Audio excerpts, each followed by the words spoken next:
I love pizza and I've got quite a fondness for grits, but today we're going to be making grits pizza. That's right, we're trying to be a bit resourceful because we have lots of grits left over because I bought far too much, and we also have some pulled pork left over. So we're going to be making a barbecue pulled pork grits pizza. There you go, you learn something every day. So just before we start this, am I right in saying the grits is going to be the base? That's right. We're going to cook up some grits, we're going to put it out on a tray, we're going to pop it in the oven, and that is going to be our base. Now I have looked and there is a recipe like this on Country Living magazine, and also there's some Italian recipes for polenta pizzas, and polenta and grits are kind of closely aligned, I would guess. So if the Italians are doing it with polenta, then why wouldn't grits work? Okay, so what is up first? We're going to heat up this pulled pork, ready for pulling again. So we're just going to add in a little bit of apple cider vinegar so it doesn't dry out, and pop it in the oven. Splash of apple cider vinegar. Is that a splash? What constitutes a splash? I don't know, it's like a pinch. Everyone's pinch might be a different size, or like when you say a stride.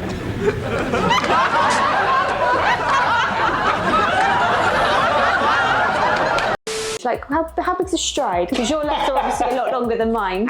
All these things, you know, if you did start with a tablespoon or something like that, we probably still wouldn't follow it, would we? No. I just wonder if you need to put more in. You're the pitmaster in this relationship. I'm not the pitmaster, but I'm going to go a little bit more. Okay, it's going to be a drunken pork, that. Pop a bit of foil on top. Cool, you smell that vinegar? I can. Not too tight on this one, I wouldn't say. Okay, let it breathe, yeah? Yeah. And then we're going to pop it, oh. No, we need to do the probe. Let's rewind that. We're going to put the probe in just to make sure we don't overcook it. Now the oven has already been preheated to a low temperature, so we're just going to really slowly bring up the temperature of this pork. Just like that. It's like the Weather Channel as well, this, isn't it? Gales coming in from the west. Right, it's going in the oven. Over here we have 5 cups of boiling water, and we need to add 1 1/4 cups of grits, but we need to add it slowly and stir. And just while you guys are watching, let us know in the comments below what your favourite style of grits is. Is it like shrimp and grits, cheesy grits, things like that? Let us know in the comments below, and have you ever had it as a pizza? We also need to know what else we can make with grits, because we have far too much. So send over any of your suggestions. Either put them down in the comments or email them to us at mrhfriends@gmail.com. We're going to drop the temperature down to a simmer and let it cook for 25 minutes until all that water evaporates. These grits are now nice and tender, so we've removed them from the heat. What we just need to do now is add a little bit of salt and let them sit for about 5 minutes.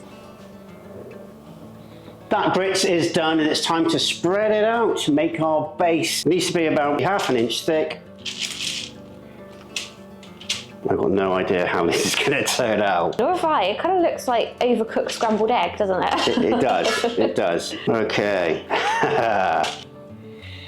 Let's see what we got going on here then. What's easier, doing that or rolling out pie dough? Rolling out pie dough, definitely, for me. I'm not sure how I'm going to smooth the edges off. It just wants to stick. I wouldn't worry about smoothing the edges because I reckon they'll crisp up quite nicely and give it a nice crusty edge to the base. Okay, so it's not going to be a round pizza, that's for sure. It's not going to be round. We've tried different pizzas and they're not all round. I think it was a Detroit pizza that's in a pan like that, and it's like a catcher style bread. And that didn't matter that it wasn't round, it still tasted damn good. It's funny because historically it's round, it's cut into triangles, and it's actually served in a square box. Okay, right, I reckon that's as close as I'm going to get it. Yeah, that'll do. This isn't precision engineering going on here. Okay, we've got the top oven preheated to 425 degrees Fahrenheit, so we're just going to pop that in the top oven for about 4 to 5 minutes to cook it and crisp it up. Okay, 4 to 5 minutes. So that base is nearly done, and now it's time to do those all-important toppings. And today we're using a mixture of cheeses. We've got a red onion, we've got a red pepper, and we've got some mushrooms. Now, don't shoot me down. If you don't have mushrooms, okay, let us know. But also, if you do have mushrooms, let me know. I actually really like mushrooms on a pizza. Shoot me down if you want to, but I really like mushrooms. Now, another question, because I know mushrooms could be a contentious point. So is pineapple. Do you have pineapple on your pizza? And another thing over here, when you go to places like Pizza Hut or Domino's, you sometimes get sweet corn on a vegetable pizza, and I think some of you think that's actually quite bizarre. So let us know what you think of sweet corn on a pizza. Yeah, I don't mind it. I quite like sweet corn on a pizza. My go-to, believe it or not, even though I love barbecue, I love meats, my go-to pizza is actually vegetable. Wow, this might be your new go-to. Let's see. Okay, so first up we've got our red onion. That's a pepper. Red pepper. You can tell we're sleep deprived, can't you? We've got a newborn. If some of you guys have never travelled overseas but have children, that tiredness is basically like jet lag. Would you agree? I would agree. Are you talking to everybody? Yeah? What are you saying? Hmm? It'd be really interesting to see when Alyssa's older what her marking system is, because Alana's kind of all over the place. It was always 2, then it's kind of gone to 3, but she did give 10 the other day. But apparently 3 is the best score. Yeah, because 10's not very good at 10, and then she gives you random numbers, and we're very confused with her rated system. I think the proof would be, does she eat it? I really admire the guys that can just cut things like onions, etc. really, really quickly. I'm just completely terrified I'll cut my fingers. But anyone got any tips and tricks of speeding this process up, let me know in the comments below. Okay, so we've got our onion here. Last up, we've got our mushrooms. And just while I'm doing that, let's take a look at the base. The base is looking pretty good.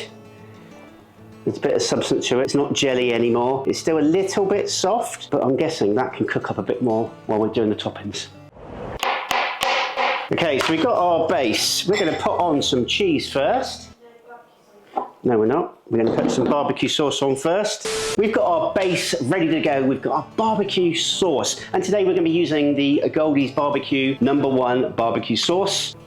Pour this on. Guessing you're going to want quite a generous helping of barbecue sauce. Next up, we're going to put some cheese on. We're actually going to double the amount of cheese. We're going to start off with some cheese, and then we're going to add some more cheese at the end, because, hey, who doesn't like cheese? Okay, next up, we're going to use some mushrooms. Not going to go too mad with mushrooms. And we need some red peppers. Let me know in the comments below, what is your go-to pizza? We would love to hear from you. You might give us some inspiration to maybe try your preferred pizza as well. Last, but no. Next up, we've got some red onion. Got to have some onion on pizza. Well, for me anyway. Now, because Nikita is looking after Alana, this might be a bit of a train wreck of a pizza. As Nikita is looking after Alyssa, this might be a bit of a train wreck, but hey, we'll just have to see how it turns out. Right, let's see what the pork's doing. I'm going to break up some, oh, look at that. Breaking up beautifully. One thing I would love to try, and I've heard a few of you say it in the comments, is brisket pizza. And in my eyes, brisket on a pizza, can't go wrong with that. Okay, right. Gonna put a little bit more barbecue sauce on because he doesn't like barbecue sauce. But I'm not gonna go too mad. Just put a little bit over the lovely, yummy, yummy pork. Oh. And then we're gonna top it off with a bit more cheese. This is gonna be naughty, but hey, it's gonna be amazing. We're going to pop this into the oven until that cheese melts. Okay, look at this bad boy. Woohoo!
Taste test time!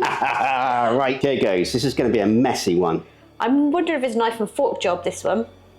It might be, but I'm going to try it. My hands are shaking.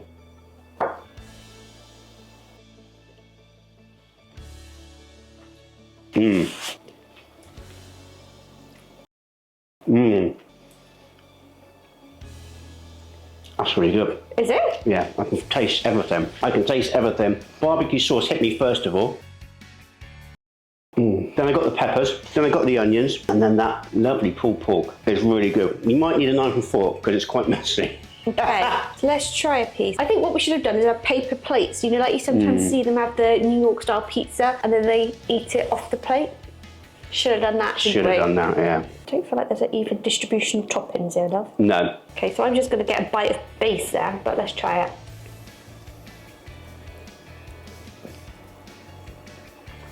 Ooh.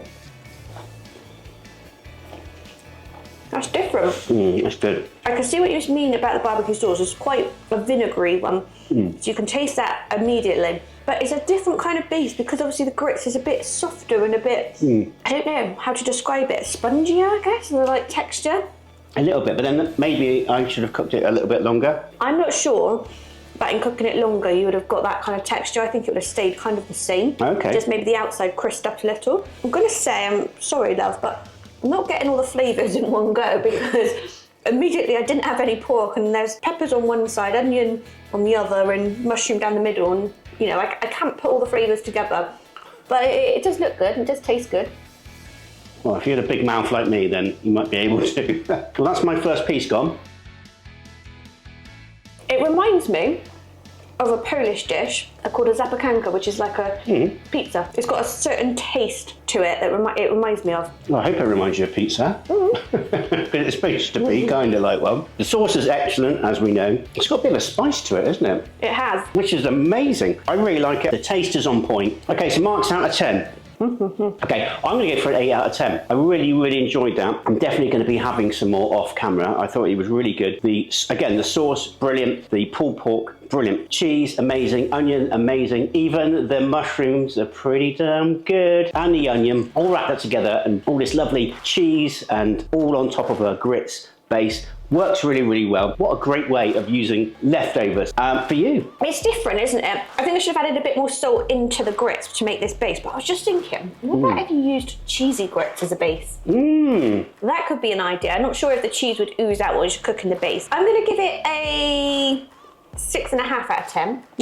Okay, it's good, but it's not up there. I do like the barbecue sauce, but I think on this, a bit more of a tomato-based barbecue sauce would have worked better in my opinion. Needless to say, a grits pizza, like you said, is a great idea, and I think we'll have fun experimenting with different versions of this, but yeah, the pulled pork, still lovely. We had such a blast making this. If you enjoyed watching it, give it a like. And if you loved it, subscribe, because we've got some amazing videos coming out. And all that leaves this little British family to say is... Take care. God bless. And see y'all in the next video.